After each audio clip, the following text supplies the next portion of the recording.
We're not hearing the music, but maybe it's going out in the broadcast. It's okay.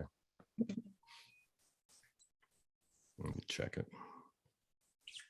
So once we go live, we'll take a little time. This meeting is being live streamed, obviously, yes.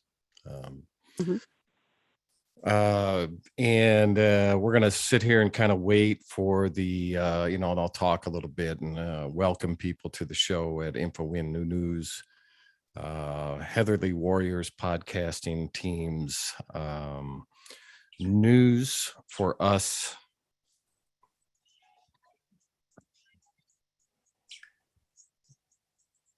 And so I'm just waiting for the pages to come up on Facebook so that we know that we're live. And sounds good. Is Angie there? Yeah, Angie's she's in there. I'm here. She's here. Okay. Oh, hey. Hey. So we'll just. I'm not able to get online, so I can't sing. How are you doing? I can sing, so we need a song. But I want to welcome everybody to INFOWIND New News and newsforus.world, infowindnewnews.com, newsforus.world. I want you guys to go to those websites, as soon as you can to at least support them. And I'm talking to the public as we, these will be replayed. And so I wanted to make sure that, I got some information out. One of the things, I want to say to people is that we want you to be part of our broadcasting teams and our efforts. And so we're looking, what we do is we develop podcasters. We also look for news feeders. I'm just going to read the script that I wrote today, or other technical help. Please email us at info@woodwindmg.com. That's like a woodwind instrument, MG. That's woodwindmediagroup.com. And we mentor and produce and distribute and publish podcasters and podcasts. That is our mission, part of our mission, and it's a very strong part of our mission. Support us through PayPal, Cash App, or by visiting the Heatherly Warriors Bonfire store. Our victim warriors, they, of the court systems, they produce designs in Monarch says we didn't hear what? The music? Yeah, well, probably not. But hopefully there's audios going out. Is everybody in the chat? If anybody's watching tonight, make sure that, everything's coming through. Let us know in the comments if you're watching, and anybody of the team, if you could monitor and give us direction in the comments as to how the broadcast is sounding. There's nothing worse than spending 8 hours a day trying to prepare for a broadcast and then not having it work. Right. Freedom of you guys hear freedom the audio of at all when I was speech. playing it? No, not on the music, but that's okay. That's okay. Freedom of speech is one of the most fundamental parts of modern democracies or democratic societies. Without freedom of expression, we are basically slaves. So we ask people to join us in our educational outreach today. And you do that by going to infowindnewnews.com, and there's a join the team button on the menu. And with that, we have Jonathan Cross. And Angela, why don't you go ahead and introduce Jonathan and give everybody an idea of who this gentleman is and why. Yeah, he's on. Is that him? I'm here. Okay. Oh, cool. Yeah. Awesome.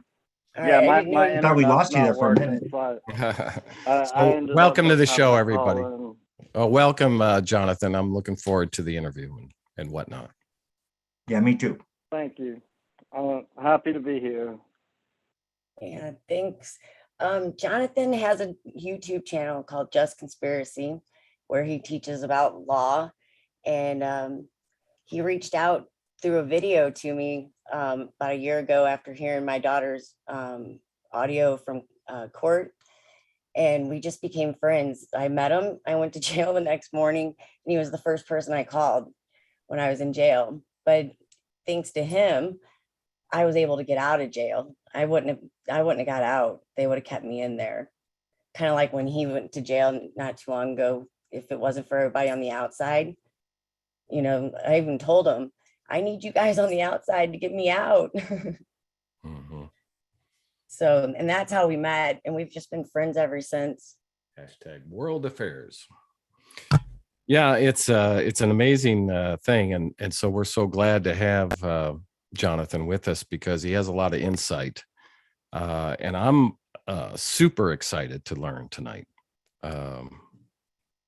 You know, and I mean that because even in our, you know, conversations today in our private meetings, you know, you can tell this guy has so much knowledge. And we met his son, who was so articulate and willing to talk to us, you know, on online. I thought that was really nice. And what did you think about that? Wasn't that great today? Oh, yeah.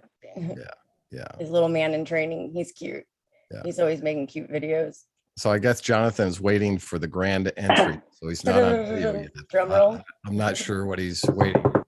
But hey, Jonathan, is your video working? Do you have enough bandwidth? Do you have No, I'm just enough calling in megabytes? right over the phone because you know, my internet works and then it cuts out, and then it works again and then it cuts out, and I just figured that would be a horrible way to do a show. So I just if you think this is better, then I'm all for it. As long as the information gets out, that's all I worry about.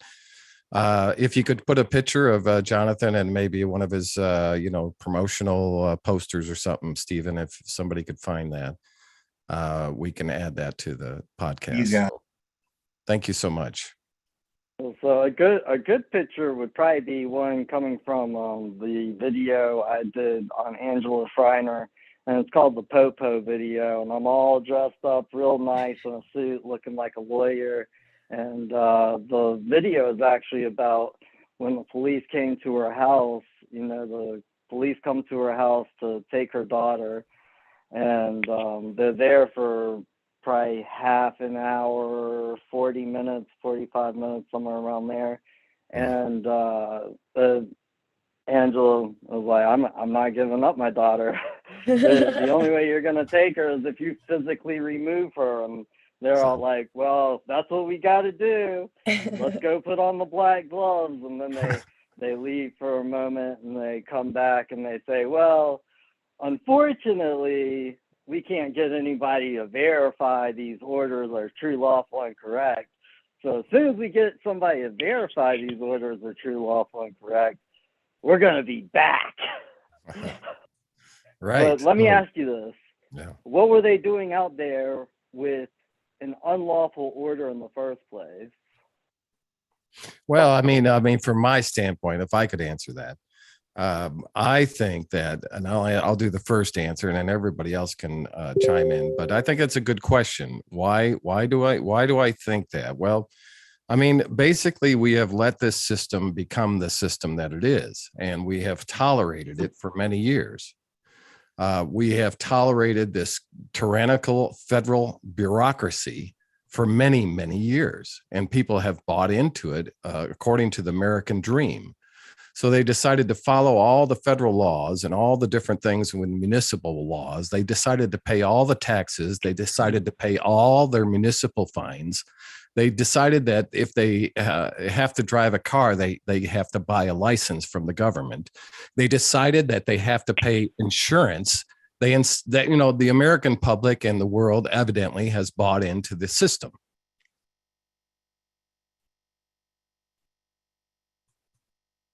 But even with everybody has bought into the system, I still beg the question, what does that have to do with them going out there with an unlawful order? Because because I'll tell you why. I'll tell you why. Let me give you an idea of why. Is it, you know, if a little 2.5-year-old on an airplane is suffocated with a mask and nobody does a goddamn thing about it, what do you think the problem is? Nobody do anything about it. Yeah, they all just watched them be escorted off the plane. You ask me what the problem is, that's the problem. The apathy. and the I mean, complacency. you know, I mean, it takes a long time for the problem to get there. It's kind of like what you're talking about with people believing that they have to go buy a license from the government. And, you know, the entire way that the licensing system's set up in every state, you know, every state went through this process because they kind of work like clockwork. But originally back in the early 1900s, when cars were becoming a pretty common thing, the state would actually purchase its own vehicles and they would title them, you know, and so that they could keep track of them at a registration of the vehicles that the state owned. And then of course they came up with the driving test because they wanted to make sure that people were driving the state vehicles, that they were competent enough to do it. Another thing is that like anybody who's driving commercially would also have to be licensed, and all commercial vehicles would also have to be registered with the state, so that the state knew that the commercial activity going on was on the up and up. And that's, you know, that's kind of what the state's supposed to be there to do. It's the whole idea of having a legislature is to make sure that the corporations don't overwhelm and overtake society and the citizenry, which, you know, obviously they failed at that task because, again, before 1912, 1913, there was absolutely no income tax. Corporations were the ones paying all of the taxes, and now most people get taxed a minimum of 30% of their income. And depending on the jurisdiction you live in, like if you're living up in New York City, over half of your paycheck is going to taxes between state, federal, and city taxes. But this is how the licensing system set up. And of course, they had to have insurance because if a corporation or a state driver, a state officer who was driving a state vehicle got into an accident or crashed into somebody, or if a vehicle that was used in commerce got into an accident or crashed into somebody, they had to have insurance so that they couldn't harm the public without being held accountable to it, without having some type of remedy. And this is what's so important about what I talk about, which is the common law, because the common law is the only form of law that the people, like the citizenry of a civil society, can use against the government. The civil law can only be used by the government against the citizens. Right. So I'm okay with, you know, that was a good lesson in civics and everything and all that. I just, you know, the whole thing is that I feel like the public has been drained of their resources, drained of their gold, drained of their integrity, drained of their spirit.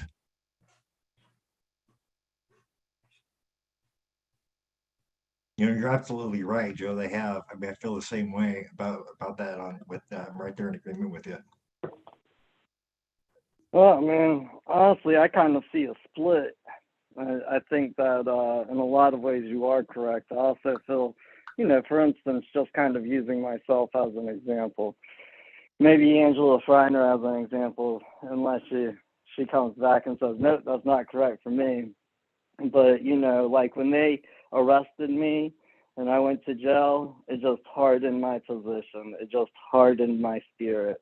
You know, it just made me more determined to walk this path that I've been walking for the past lifetime. Right. Angela, why don't you, you know, maybe ask Jonathan some questions and start some dialogue. I wanted to open up the show because I haven't really had an opportunity to open up a show for quite a while. And, you know, I want people to understand, you know, what I do, what I represent in this world. And that's why I did that. You know, I'm, you know, so that's my stance, and I'll come in with some stuff later on, but, you know, I understand what you're saying, and you make total sense. And the thing I like about your spirit is that you're not only energetic, but you're also very intelligent in a calm way, which I really appreciate. So thank you. Thank you for the compliment. And one of the reasons that is because as a civil society, we're not going to get anywhere unless we listen to each other. Last year Philip Kemp got arrested, and I went up to Tennessee to get people involved and try and support him. They ended up pulling me in with a subpoena and putting me on the witness stand. They're trying to say that I was threatening judicial officers. They're trying to have me arrested. And I just wish for everybody listening to think about the idea of this, okay? Like, they're trying to have me arrested and put me in prison for years for making the YouTube channel that I make, which basically exposes judicial and court corruption. But yet, and they had the FBI there. Like, they were in the courtroom watching the proceedings, and yet Angela Freiner and all of the people up in St. Louis, Missouri, a judicial officer got caught sending an email talking about how he was going to, make sure that this lawsuit goes away against the GALs and other court officials. And lo and behold, it has been gone away at this point. And that's open collusion. That's open conspiracy. Got all of the GALs and attorneys on a Zoom call talking about their criminal activity and their criminal enterprise, and the FBI won't investigate. No. You're absolutely right on that, Jonathan, that, they've become complicit in a lot of this as well, and now refusing to act. And that's a big part of the problem why we're not getting any headway or getting any accountability. Nothing's changed in St. Louis County. All those people are still working with our kids, with our families, in charge, making these decisions and doing the things that they're doing that we know they're doing. And they're all still working there. How do you explain that? In my personal opinion, the FBI was always kind of set up to play this role. I mean, if you just go and look at what COINTELPRO did to the civil rights movement leaders and what they did to the organization known as the Black Panthers, and there are still people who were part of that organization that are in prison today that we know, the government knows, that the cases against them were fabricated. And they're still in prison. That's awful. There's a lot of that kind of stuff that happens, that most people aren't even aware of. Though you're right. I mean, it really makes you question what's their real role. Is it to bring justice, or is it really to appease to those in power? For sure, it's to appease those in power. But I mean, the FBI does do things in the world of corporate stuff, but they still don't do enough. I mean, it's like, look at what happened in 2008. Oh, we got a couple of bad apples, but nobody goes to prison in the biggest bank heist in history. Multiple executives of major banks actually testified in civil court about what happened, and they all got immunity.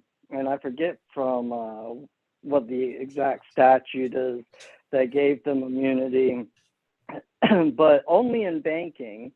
If you go in and you testify to crimes in a civil court setting, will they grant you immunity from any type of prosecution? It's actually written down in their statutes. Yeah, you're right. It's a big, in my opinion, a conflict of interest with a whole lot of things. I mean, just look at like the stuff that they're not even pursuing. I mean, I'm kind of like sick of waiting for the whole Durham report. I mean, we need accountability. We need it now. What's the Durham court? What's going on there? You want to kind of give him a little bit of info on that, Angie, for us? On what? The Durham report? What's that? Okay, let me explain. The Durham report is the Durham report. I thought you said the Durham court. No, the Durham report. Okay, I mean, so just look how what long is we've been that? waiting for that thing. You know, I'm kind of sick of waiting now. We need accountability and we need it now. What do you Yeah, think well, I about mean, that? I'll go ahead and tell you that, you know, historically, and I believe that we were kind of talking about this for a moment this afternoon when we got on the call. But historically, you know, when government overreaches and exceeds their authority in exercising their pretty much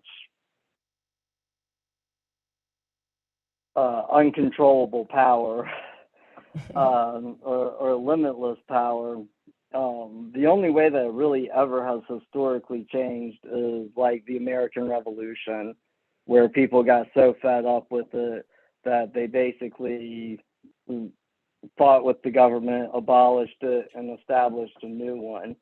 Another time that you can go and look at this through history, and there are folklore about it, a lot of it, and that is with Robin Hood and Prince John. But it was actually King John in 1215 when he signed the Magna Carta. And then, of course, he only signed the Magna Carta because all of the barons and the lords were at his gate with a sword to his throat. So the Pope annuls it. He ends up dying within 1 year because they went to war with him and laid siege to his castle so hard and heavy that the people inside the castle were too afraid to throw the feces, the crap, over the castle wall in fear that they would be dead. So Oh, wow. I didn't know that. I didn't know there's a real historical context to that. Yeah, and I mean, and that wasn't the only time. Like, it was around 1650, 1660 in England, but King Charles was actually put to death for crimes. You know, he was convicted in the court of Parliament, and they cut off his head, and he was the king. And this is one of the things about common law, is that it's a law that's applicable to government officials, to government officers, to people who are working within the government. And there's a whole lot of case law, although, you know, after 1937, with the whole stealing of the gold and creating of the Social Security Administration, all of the case law in this country started to go to purely being case law over administrative courts. So they have some really crazy decisions. But before that, is pretty well known, and you can still find case law as early as 2011. I think I have some stuff sitting around here with, where it says that basically when a judicial officer ceases to be acting as a judicial officer, when they start violating the law, they're no longer a judicial officer and they don't have judicial immunity. Right. And judicial and that's protection. You're right. And we're That seeing was a lot my of that opinion same exactly. situation happening That got me now. in trouble. But instead of I mean, just if they're still doing it anyway, so what do we do in that situation? Well, don't tell them, you'll get in trouble. Well, so there's a man named Alan Smith up in North Carolina, and Oracle might be able to help kind of tell some of his story because she's been involved with it more than I have. She knew his mom and they were going to social functions together. And then, Alan was really sick of his attorneys because they were just taking money and putting him in a bad position, and he wished to get rid of them. So we ended up started working together, but it's gotten so bad that, we created a petition, and the petition is petition for Americans to see a court of law. And we are not praying to the government. We're not petitioning the government. We're praying to the one and only sovereign that has ever existed, will ever exist, that the government officials uphold their duties, obligations, and responsibilities to the public. But this is the thing that the other side has to see. Every single judicial officer in this country knows the history about how the common law came about. So they know that whenever there's civil unrest or civil disobedience and it gets to a highly violent nature, then, you know, typically the judicial officers are the first people to get targeted, because everybody has judicial officers right down the street from them. You know, every county has judicial officers. Most people don't see legislatures. Most people don't see the governor. Most people don't see the president.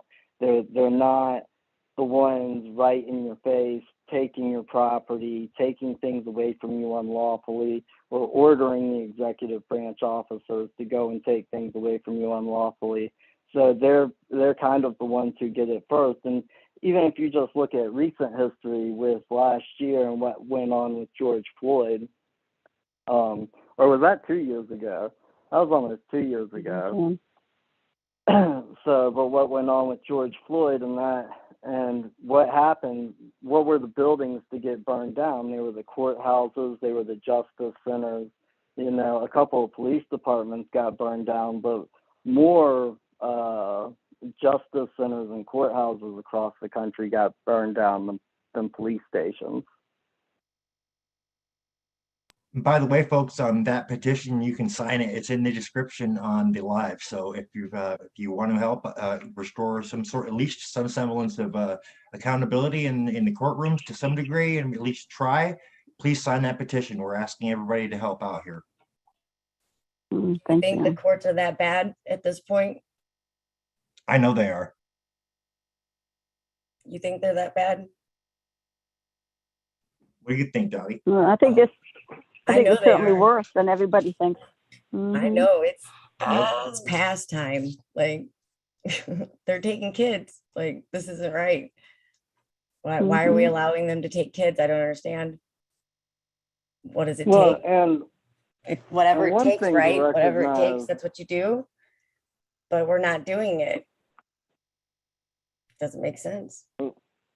One thing to recognize is that, you know, it's not all courts, it's not all people.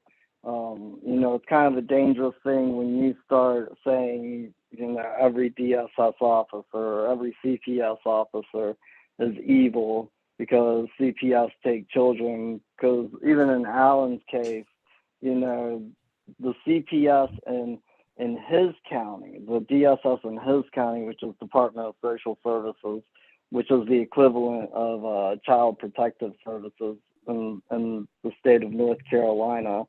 But it got to a point because he had 8 phone calls of people reporting him last year, like just last year alone in 1 year. And it got to the point towards the end of the year where the DSS case worker would call up and be like, hey, did you just have court? Because we just got another complaint.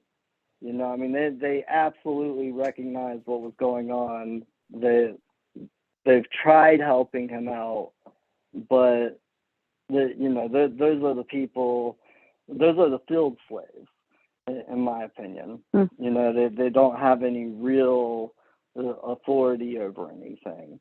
So by the time it gets up to the court, it's like everything, even though the DSS is clearing him of everything, just to give an example, this past weekend, he picked up his 4-year-old little girl, and she has bruises on her face, she has bruises on her back, she has burns, and like rub marks and scratches on her back and on her arm. You know, multiple different places in the body.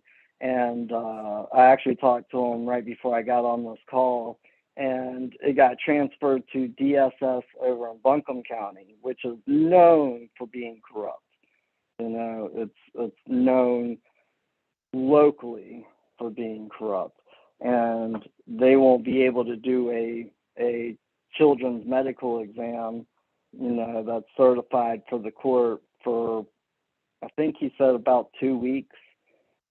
And, you know, for the most part, the marks are almost gone at this point. You know, I mean, it's been about a week already. So 3 weeks later, it's like all the evidence is gone. One of our viewers says that child services are a bunch of cowards, and the only power they have is what you let them have. And I think he's absolutely right on that. I never dealt I with would have them. agreed 2 years ago.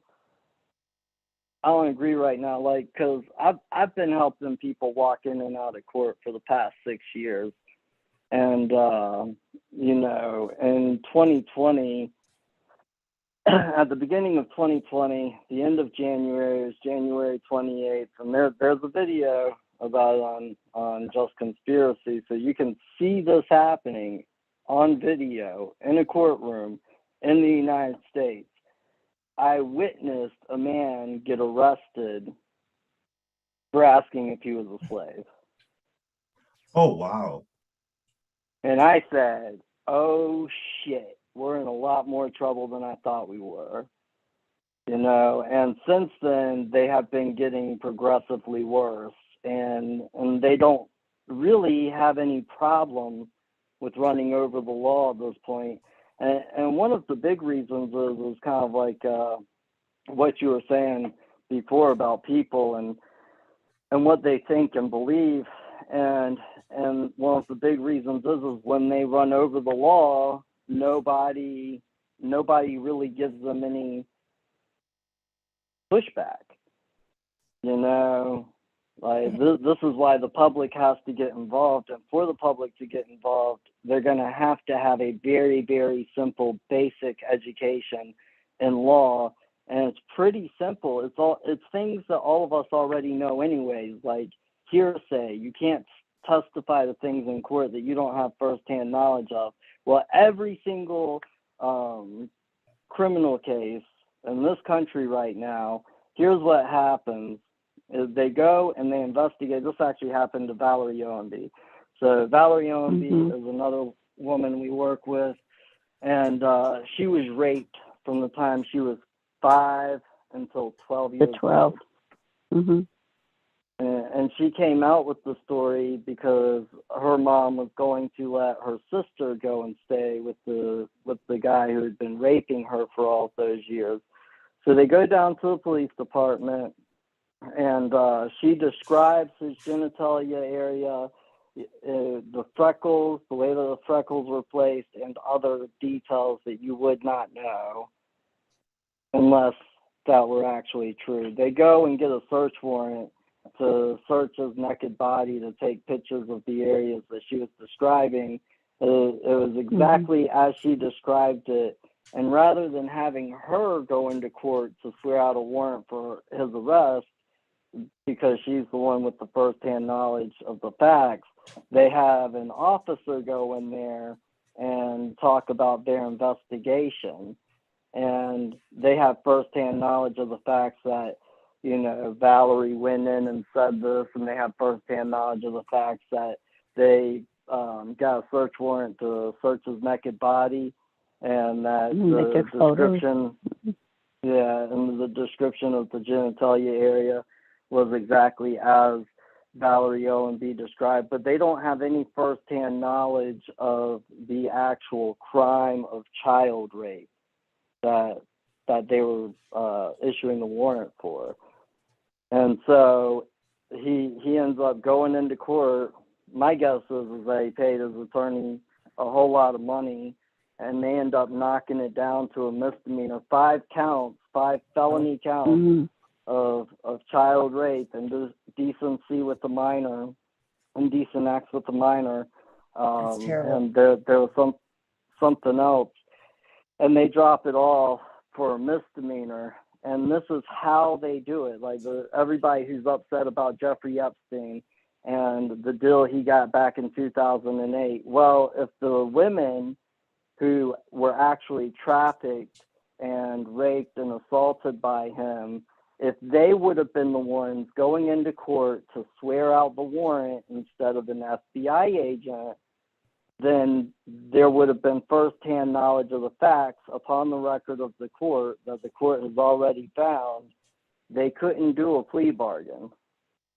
They could not plea it down because you have to prove that those facts are not true. So that makes a big difference when you put your knowledge beside, instead of a detective. How is that different?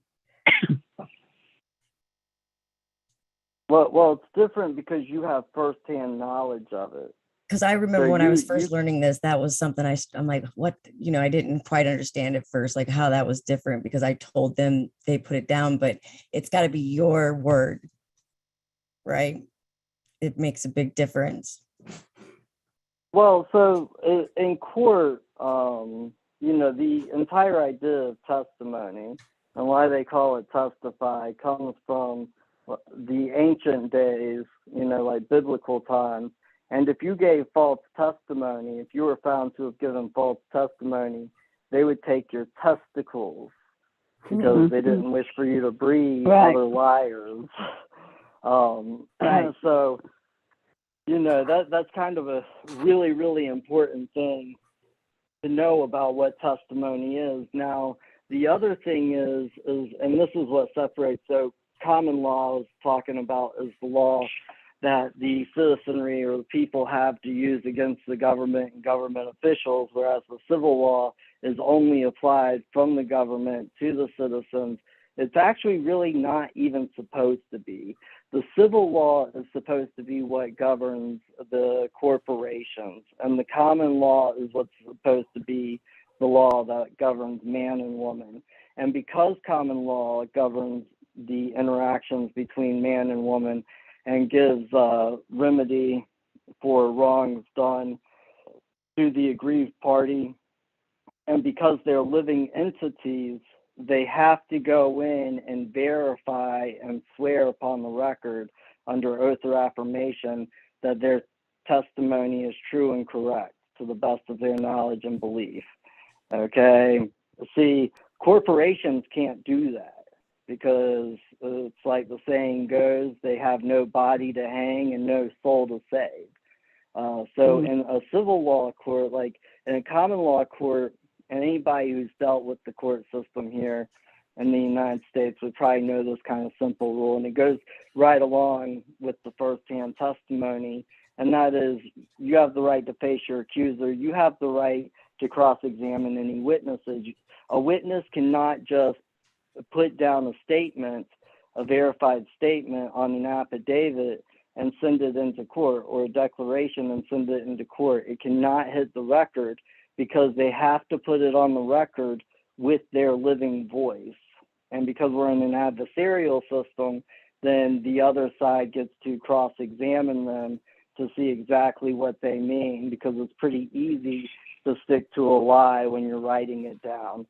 In civil law courts, they will absolutely accept a certified document from a corporation or from another entity or from another court without anybody verifying to its creation, how it was made, and the production of it. So John, just for those that are listening here, for those that are listening and haven't heard some of this before, and there may not be, but is there a correlation between when you hire an attorney and the attorney speaks for you in court versus what you're just saying about, a detective who went in, who didn't have firsthand knowledge and who's speaking on behalf of, say, Valerie O and B? Is there any connection there between the two of those? That's an excellent question. There is kind of a connection, but I wouldn't necessarily say that it's quite in the way that I interpreted what you were just trying to express. It's more like an attorney. So a turn literally is a feudal term in law, and it means to hand over homage, goods, or services from one lord to another. The suffix EY in the English language means the act of doing. So when people go and get an attorney, then they're being handed over in law from, coming under the law of the one true sovereign of the universe to coming under the law of Lord Judge and Lord State. Right. And the state is set up as a church, as a structure to be worshipped. And anybody who knows a little bit about communism is pretty well aware of that.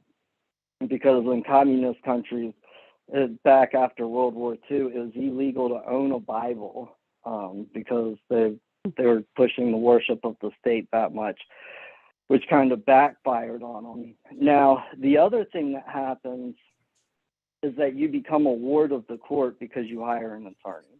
And what that means is that you are not competent to handle your own affairs, because if you were competent to handle your own affairs, then you wouldn't go and pay an attorney anywhere between $300 to $500 an hour to handle them for you. So you are viewed as incompetent in court. Now, the last kicker to this, as if it wasn't bad enough, that they are representing your persons. And this is why whenever you go into court and you don't have an attorney, they say, okay, so do you wish for an attorney? You wish for us to appoint you an attorney? Or are you going to represent yourself? I'm sorry, I don't know how to represent myself. I'm here, I'm present. But what they're trying to get you to do is they're trying to get you to represent the corporate fiction known as your social security number. That's your corporate identification number. It's a tax identification number. And this is why if you have a sole proprietorship business, then you can just use your social security number as your EIN. And and when they create the joinder between you and that governmental person that they have authority over, now representation of persons in law is a fiction of the law. Well, if you are a fiction, who is authoring your reality? Right. Exactly. Obviously, the judicial officer. Everybody's calling them the authority, right? Yeah. So people have to learn how to take back that authority, because they got to understand how to author it. What is the it? It's their own reality. And why? Because we gave them the authority. They messed it up. Now daddy's got to come back on the playground and make sure all the kids can play appropriate with each other. Yeah.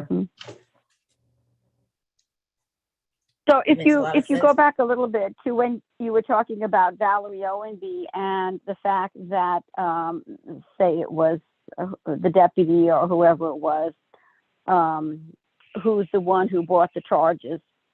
And so go into a little bit more detail how that correlates to using an attorney to represent you where it's not really your voice that's on the record. Well, okay. So that's actually a really, really good point to bring up, because, you know, just kind of like the gentleman was talking about at the beginning of the show, how people believe all of these things, like they believe they have to pay taxes, they believe they have to be licensed to drive a vehicle or a car or travel or whatever you wish to call it. I don't really care.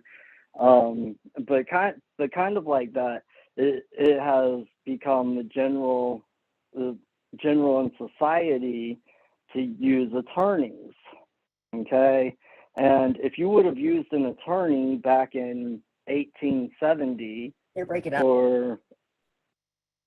Okay, can y'all hear me? Hello? Hello? Can you hear me? Okay, I can hear you. Yep, I can hear you. I can hear you. Okay, so if you were using an attorney, say back in 1870, and this is why in the Constitution it says that you have the right to counsel, you having the right to an attorney given to you and provided to you by the state came from a court decision, a Supreme Court decision. I believe it was right around 1960. And the reason they did that is because they were starting to prosecute, well, really persecute a lot of pretended offenses like, I don't know, possession of heroin, possession of marijuana, possession of cocaine, possession with the intent to distribute, transporting all of those things. And those are really kind of pretended offenses. And so they giving you a lawyer and turning you into a fiction of the law makes everything that they're doing in law absolutely correct. But back in 1870, and at the time of the signing of the Constitution in 1791, all of those people would have thought that if you went and got an attorney, it's only because you didn't wish to speak for yourself, because the attorney could lie for you, because the attorneys don't have any firsthand knowledge of the facts. See, when a man or a woman is in a court of law, everything they say is under penalty of perjury. And all of it. And if you go and you just watch Judge Judy or Family Court or one of the daytime TV court shows, the first thing they're going to do, if you pay attention closely, is they're going to get all of the parties to swear in. Because everything they're saying is under oath. Everything they're saying is under the pains and penalty of perjury. And the only way to get around that is by hiring a professional liar for you called an attorney.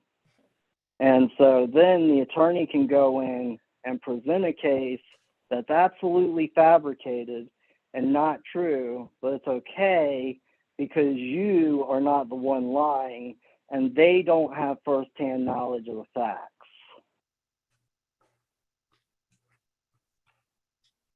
That's interesting. That's really interesting. So then these attorneys become our judges, and those are the ones that we let judge us, these liars. Does that make sense? It doesn't make sense. Yeah, I mean, no, I understand what you're saying, but it's not necessarily that the attorneys become judges. It's more like, and anybody who's ever gone to court and kind of paid attention, and I actually highly recommend anybody who's interested in this stuff to just go down to court and watch. Absolutely. Because that's one Unless of the you're in ways St. that I Louis learned. County, then they won't let you. They don't let you watch court in my state, my city. They let the Star Chamber here. Is that because of COVID restrictions or? No, they just like Star Chambers. It's just plain. It's that simple. That's just what they're into. Yeah, that's pretty crazy. I mean, because when COVID happened, all of the courts kind of shut down. Well, not for me. I got to go to court. Well, I mean, I'm just saying, they weren't letting anybody in, but no, they made me. For instance, I know that law school students every semester have to go and watch so many hours of court and all various different types of court. And they never have a problem walking in there and just watching. I would have to imagine that you'll have law school students in St. Louis, Missouri. I would imagine so. None that I seen. No, never in my court hearings. There was never any of them. I know that. I can't say for anybody else's. But rather than the attorney really becoming the judge, what happens more often than not is that the attorneys and the judge all run into chambers, in the back of the court, to the side of the court. It's placed differently for different courts across the United States. But they all go into chambers, and basically, I would imagine, I've never been back there, but I've heard enough. But that's basically where they buy, trade, and sell the souls of man and woman. Yes, I know. In the back court, in the back. That's right. My one attorney told me he knew the opposing counsel from the back after I fired him. I was like, from the back? What? Yeah, the back court. Yeah, there's another court that goes on before they come out into the courtroom, the public, and then they just perform. The AFCC. Because the deals were already made behind closed doors. Yeah, they're just playing it out in court. Yeah, for sure. In court, they're set up like churches anyway. How did that happen? Yeah, they are. So I don't Yeah, know. John did a great video specifically on that, Yeah. on the Just Conspiracy channel. Great. The correlation between the church and the state and what they look like and the way it's set up and the Yeah. way they perform. Yeah, that's Mhm. pretty strange, actually. Yeah, I never thought about that Yeah. before he pointed that out.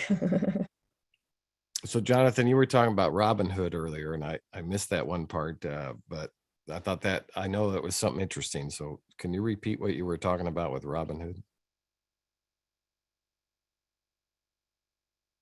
Yeah, I mean, really, the story of Robin Hood is the mythology folktale of the signing of the Magna Carta, even though they don't really talk about it, unless you watched Ridley Scott's rendition of Robin Hood that they didn't do a sequel to, and I really wish they would have, because they talk about the Magna Carta, and Ridley Scott puts a lot of stuff in his movies where he's trying to show the public artistically what's really going on.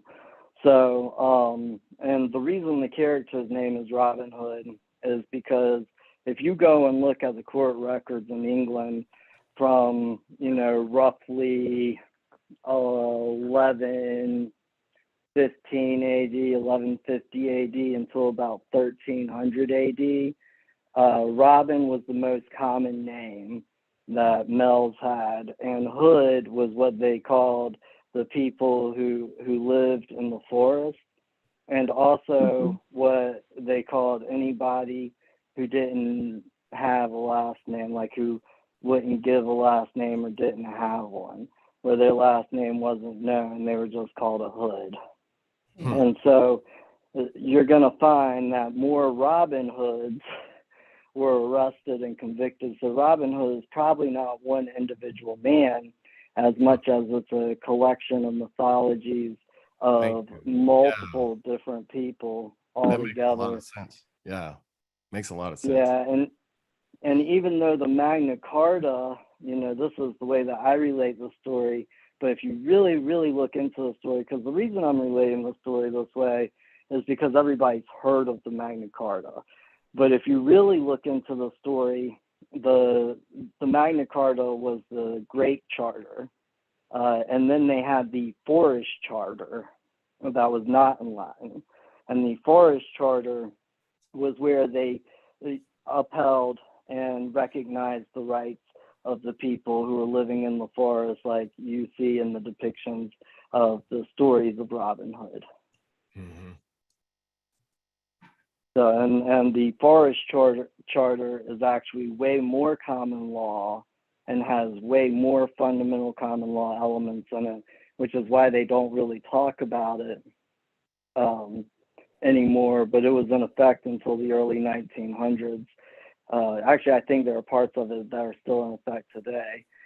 And the Magna Carta was more geared towards the nobility, and upholding their rights, which there are different things that I enjoy about the different documents. For instance, I'll give you a really big one, and that is in the Magna Carta, they talk about how, basically the government can't do anything to make a man lose his court, okay? And right there, they're telling you every man has their own court. And if you go and you watch things, time period pieces from that time, you see how court would have gone down. So, and the way it typically would have gone down is that somebody would have gone, and historically, this is the most accurate way that I can describe it. They had the county courts or the 100 courts. Okay, it depended on where you lived, whether they would call it a county court or a 100 court. And then they had a court baron. Okay, now the court baron and the 100 court and the county court, and the county courts were very rare back then. You would have had it closer to London. You would have had it in the bigger kind of cities of the time. but the most common courts would have been the 100 court or the court baron. And what it was I think it was every third Sunday. Everybody in the town, everybody in the village, everybody in the community, and this goes back to church, and one of the reasons why courtrooms resemble churches. And but everybody would meet up at church because that was the social gathering point of the community and kind of the glue that held them together. Having the same belief, worshiping the same God, the things that make it really easy to control a civil society. And if any man had a claim against somebody else, then they would take it and they would announce it, they would pronounce it, viva voce, with the living voice, and they'd hold trial right there. And typically, everybody already knew how it was going to go. The trials were typical and normal to be anywhere from 30 minutes, being as short as 30 minutes, and up to 3 hours. Anything over a 3-hour trial back then was almost unheard of. And the reason why is because, it wasn't a jury like we have today where you're summoning citizens to go out of their way and, you have a jury selection and you impanel 12 people. It would have been the entire town in judgment of the individual. Everybody would have known the story, because it was very likely to have happened more than a couple of days ago. So people gossip, that's for sure. And so, they would have mainly had their minds made up. Now, if they did actually have a jury the way that we think about it today, the common law way of holding that jury, and I found this in the original Georgia Constitution after the separation from Great Britain, and the original one, you can find it at the Avalon Project for Yale University's website. And but it breaks it down. I break it down in a video. I think it's called Why Judges Can't Judge You. But the common law way would be, I'm bringing a claim, you have rights as a defendant. Now, I'm going to pick 6 people to put on the jury, and you're going to pick 6 people to put on the jury, but they all have to agree. And the idea of this is that everybody kind of knew and understood law, and people had honor and integrity back then. Not everybody was just out for themselves, and people weren't so stubborn as to just hold out when they knew their buddy was wrong. Right. And another thing on top of that is that for a really, really long time, you couldn't have alcohol or food until the jury could not have alcohol or food until they came up with a verdict. They could have water, as much water as they wish, which is why every courtroom, every courthouse, every table has a jug or a jar of water and cups.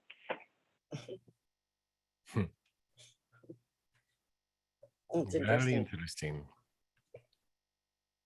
Well, Angela, did you have anything else? And I don't know, Jonathan, I think we got a lot of good, decent information out there to people, in a short amount of time. And I don't think tonight will be one of those podcasts that we just keep going for hours or anything like that. So, Angela, Joni, is there anything else, that we should focus on that, Jonathan, wants to get across to the public, and also maybe talk about the petition, and then I can, close out and stuff like that. Stephen, of course, you're back now. So if you've been listening, if you have any. Yeah, I have a question for you, Jonathan. What can people do, legally speaking, to help get around this court corruption? What are some of the things that people can do for themselves? Well, I How do mean, they take all that and put it to use? Right. First and foremost, it's my people suffer for a lack of knowledge.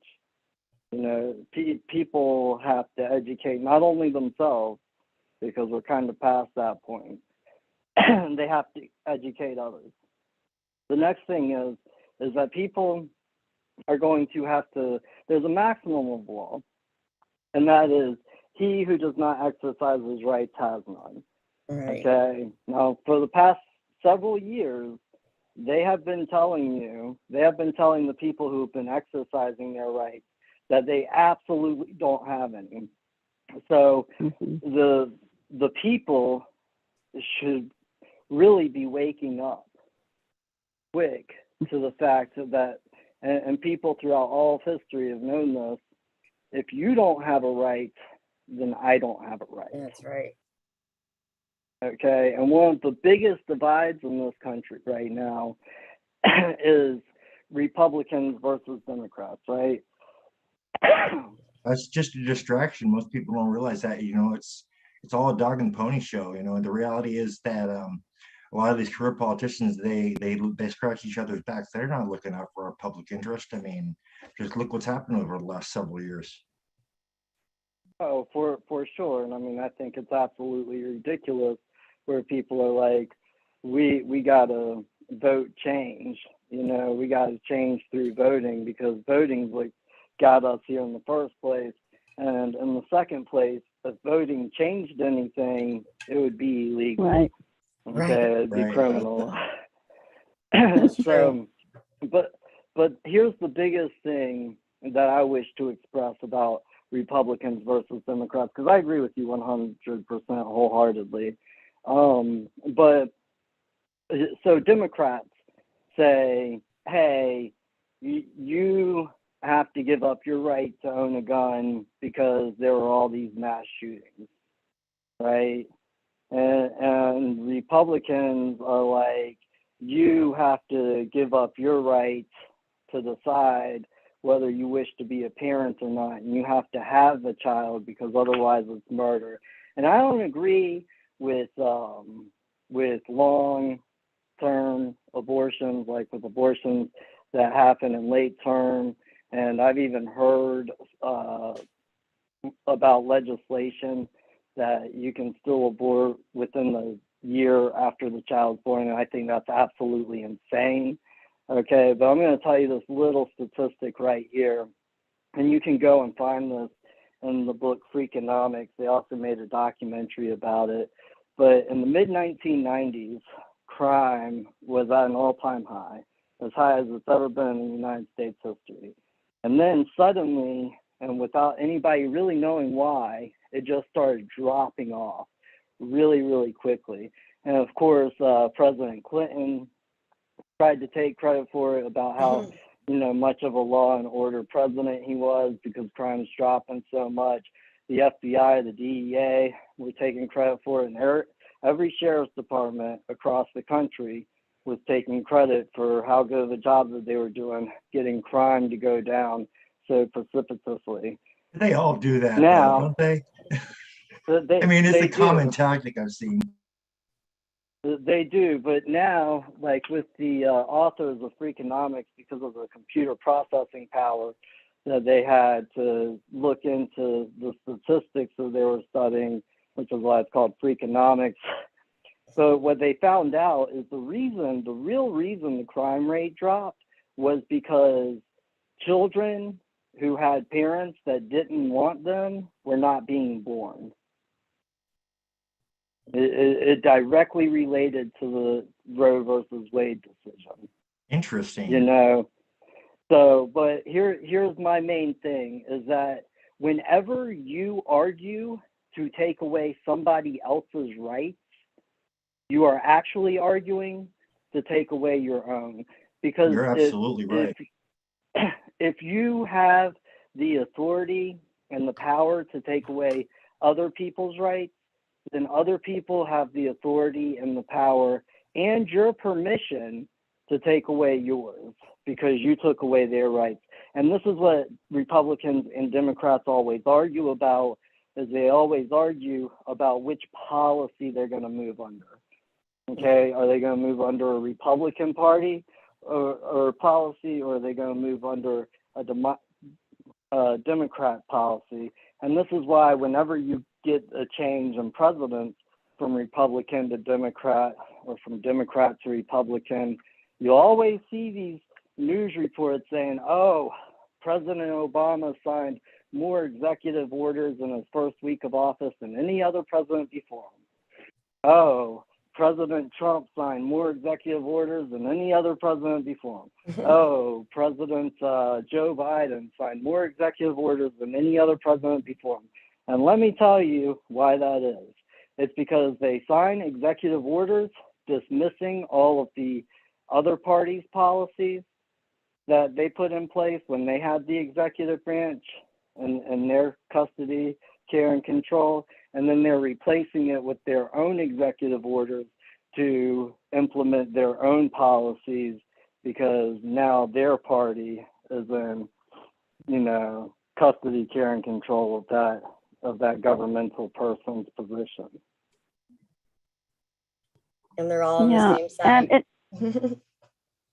And I think you presented a really good question. And to further answer that, I think it's very important that people, of course, St. Louis has an issue there, but to go to your local courts and to listen to the cases that are being heard and to monitor the judges, the magistrates, the sheriff, and the attorneys. I've been doing this for over 20 years, just keeping track of my local courtroom so I can get a pulse on how the judges are ruling, what new judges are coming in, how is the district attorney handling certain things, which attorney is handling certain cases, and how are they handling it. And I think that most people do not get involved until they have an issue themselves. And then after they've spent thousands and thousands and thousands of dollars on attorneys, and they're still not getting any justice or anything that they think that would be, correct, then they, end up reaching out to us because they're realizing that the system is corrupt. The system is failing them, and they're at their wits' end. And so that's when we start, and it's a very long and difficult process to educate people into changing their mind of how they were programmed, of how they think that the courts are supposed to treat them.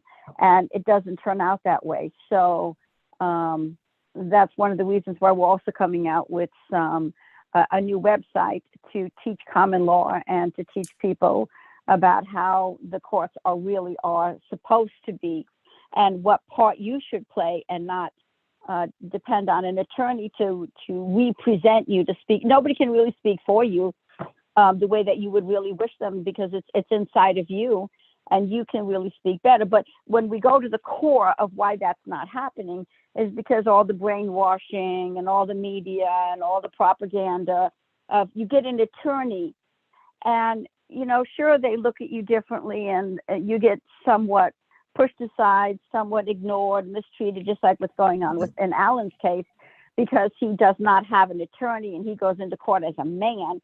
The other side, that attorney does not give him the paperwork, does not return phone calls, does not let him know what's going on. So, of course, it adds to a lot more frustration.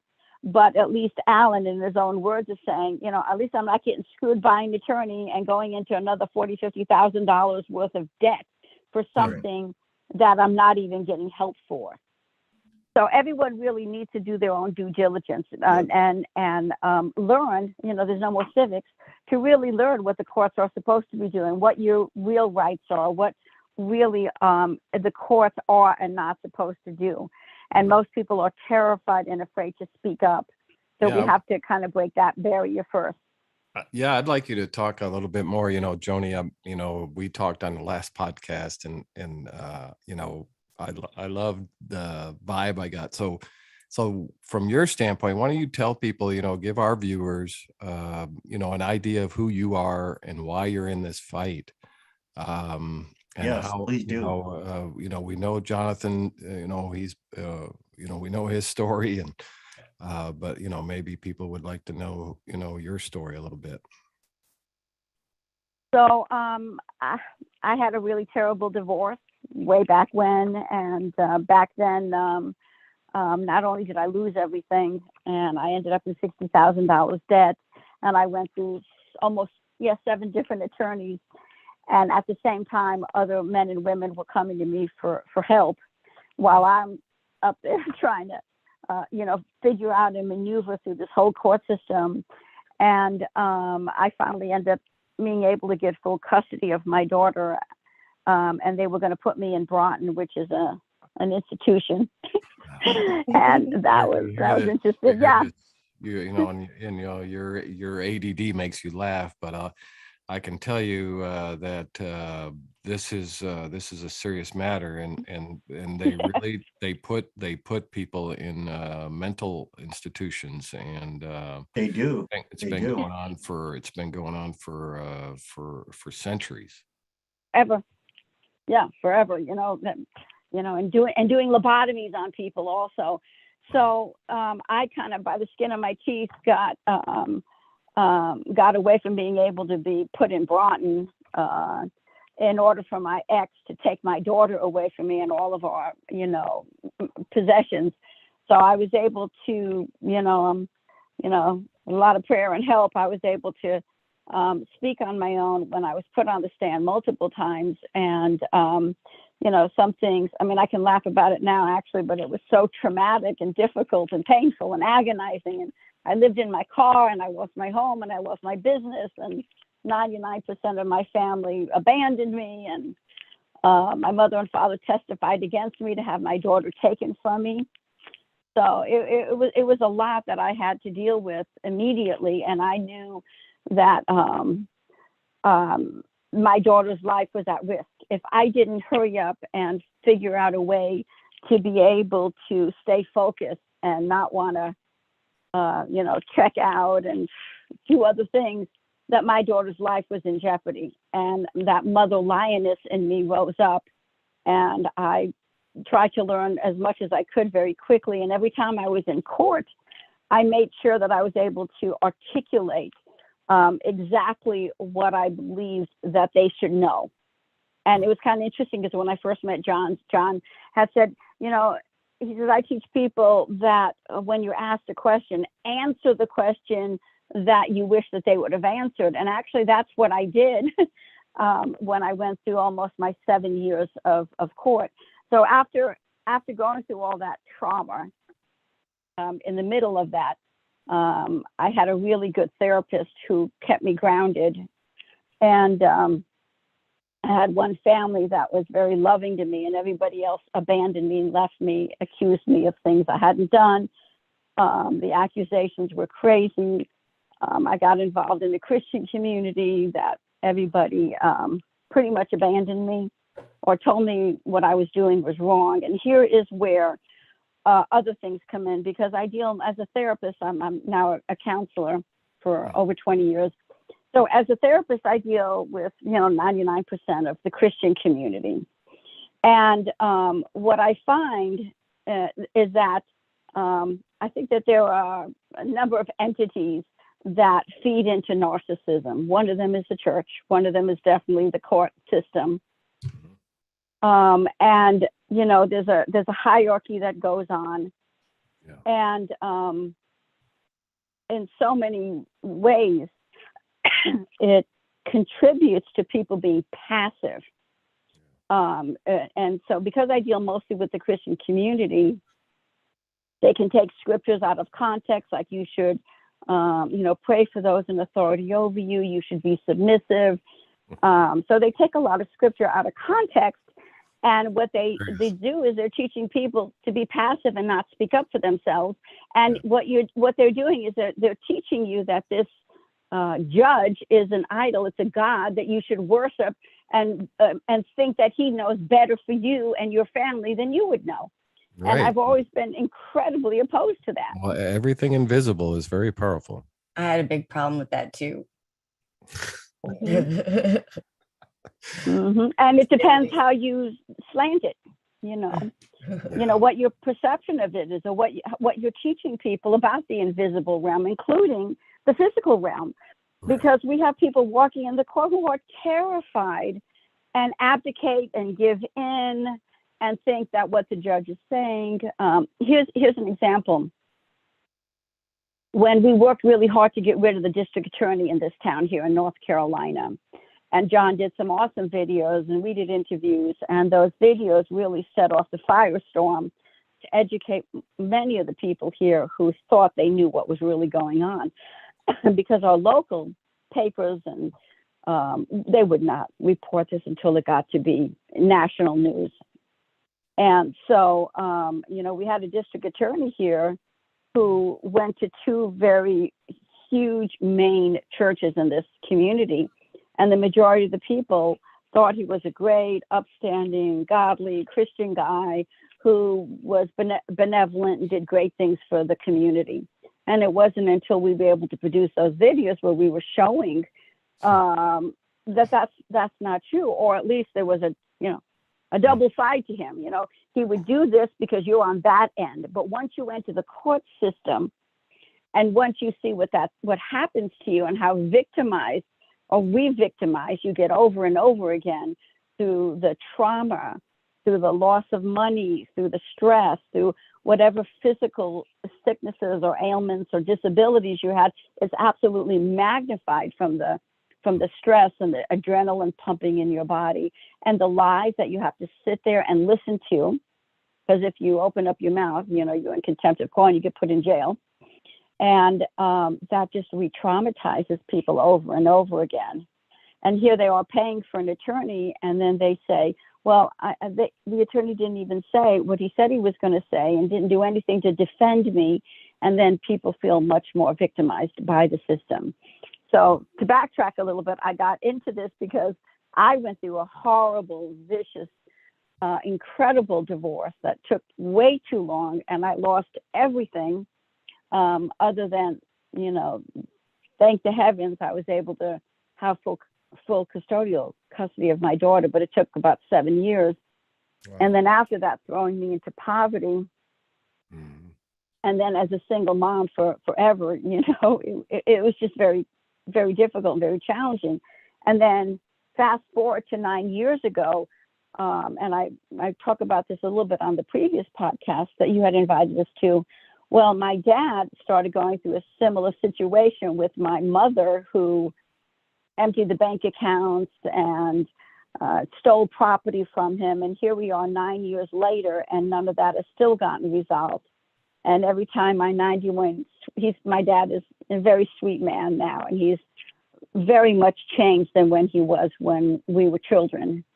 And it's a beautiful story. And I'm writing a book about it because he has a lot of wisdom now as a 91-year-old. Yeah, we would be honored to have you on, about your book, even before it's published. Thank you. Thank you. I'm actually working on a number of books, and this particular, you'll probably get a laugh out of this one. So I started writing this particular book about my life because so many people in the community would come up to me and tell me, how could you do what you did? And this is terrible. And you're mistreating your mother, the one who put me in jail and stole from my dad. And, I'm very courteous. I'm very courteous and polite. And I just say, yeah, it was good to see you too. Bye-bye. That's really all you can do. Well, I could do a whole lot of other things, but I choose. Well, yeah, but you know what I'm saying. Exactly. It's like just a no-brainer. If they come to me with these accusations, there's no way I'm going to address an accusation. If they came to me with a question, like, hey, what's going on? If it's private, it's okay, but I'm just curious and concerned. I'd spill my guts and let them know, hey, I finally got somebody who's, but I don't do that. I just, I have a lot of dignity, and I don't need to tell people anything who don't care and are really concerned. It's a waste of energy and a waste of time. But I did have quite a number. Right. Yes. Do you feel I did have a number of. Do you feel like now, because of all this pain you've been through, you're extrasensory now? Do you feel like you can, like you can sense things and feel things? For sure. Yeah. And I think that's what makes me 100 times better therapist also. Because I can intuitively, I can fill in people's sentences. And when the moment they tell me, well, we just started going to court, I already know, ooh, okay, now I know where we can go with this, and I can help prepare you for court and get you strengthened to be able to speak for yourself, not get intimidated, deal with the basic core fears, and deal with the basic core religious Christian deceptions that have kept you in so much fear of authority. Yeah, And so I can get to the thank root of you. that really quick. Okay, that's another whole topic that I'm interested in, and so we will revisit that topic as well, for sure.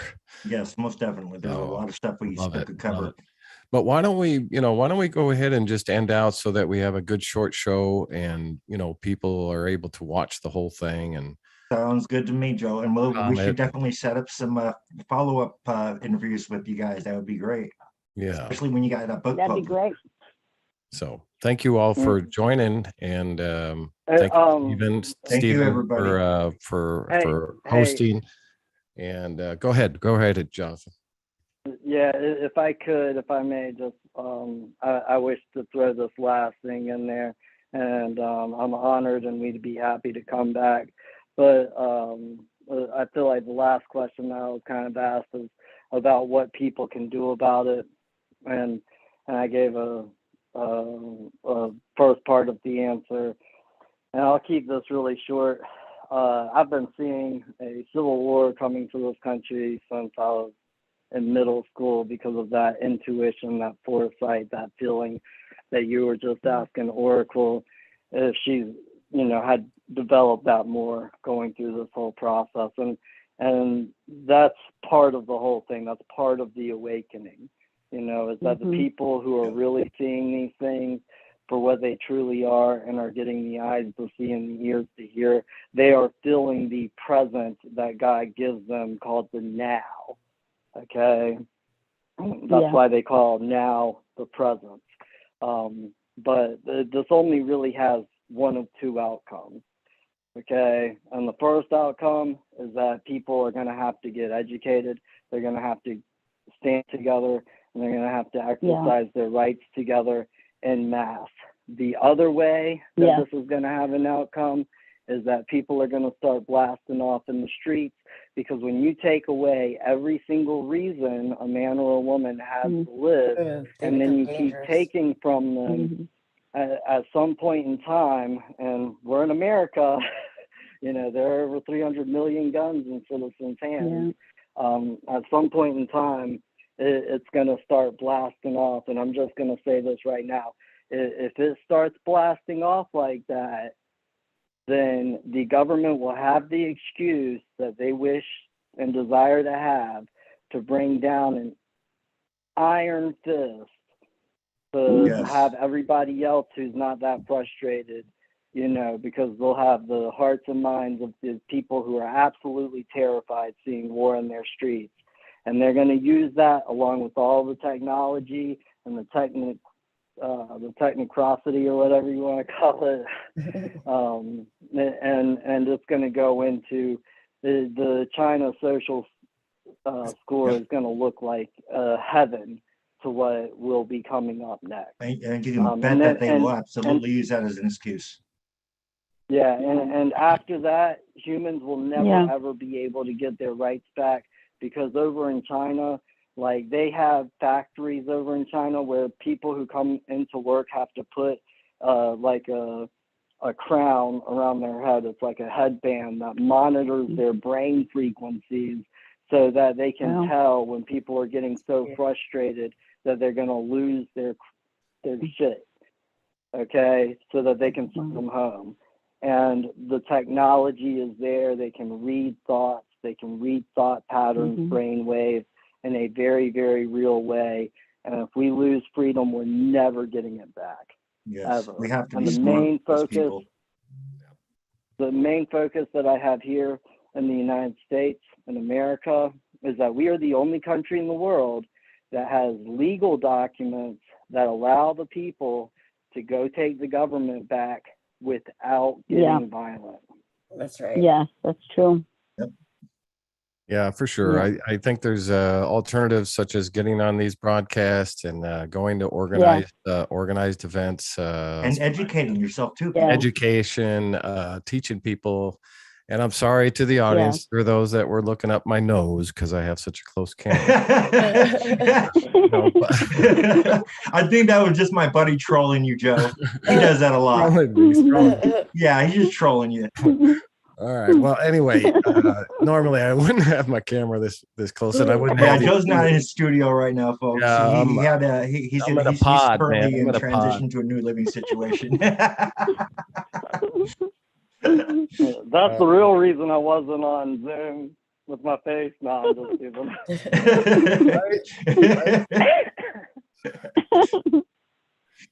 Oh man, what a Well, great thanks for the show. invite.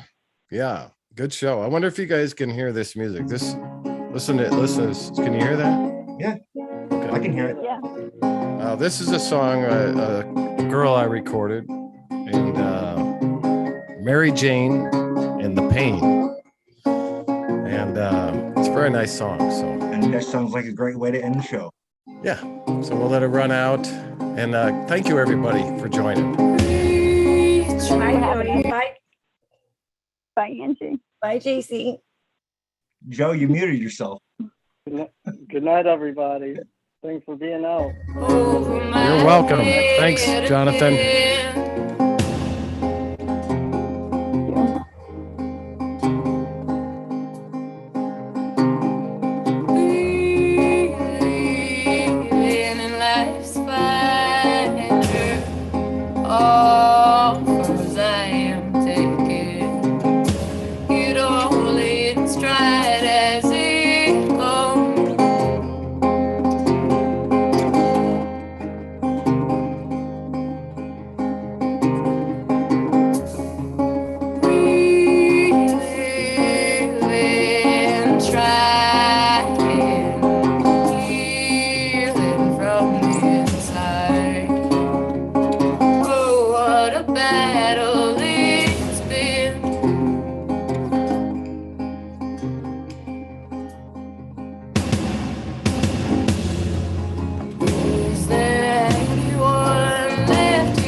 Good night, everyone. Have a Good great night. everybody. Have a good night. Thanks Good for night. watching, everybody. Night. And have a good night.